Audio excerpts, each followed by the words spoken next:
Chapter 30. Read her eyes.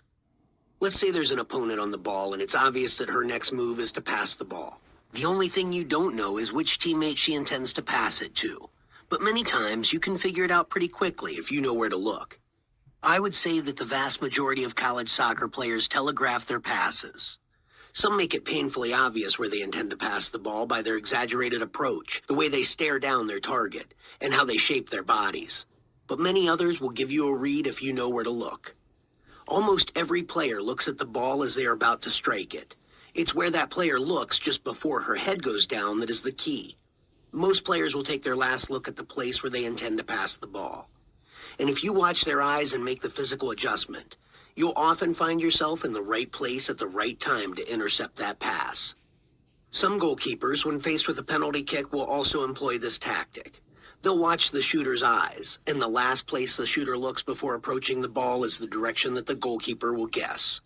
Most players reach the college level with no knowledge of this fundamental concept, and the ones that have it mastered end up looking like savants. After one match, an opposing coach was complimenting my center back, pointing out how well she read the game because of the number of passes she intercepted.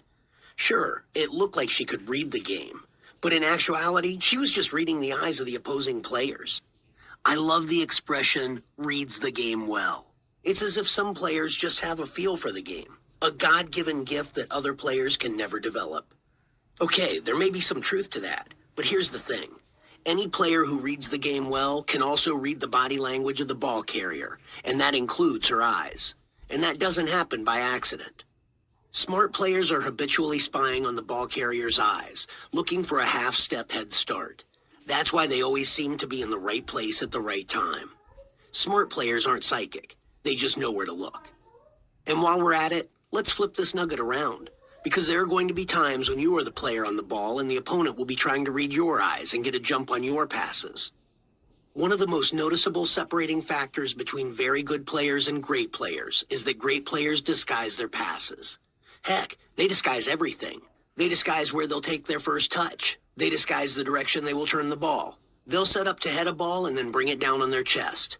Great players are deception machines. To climb to that next level, the one thing you cannot do is give the ball away, especially when you are unpressured.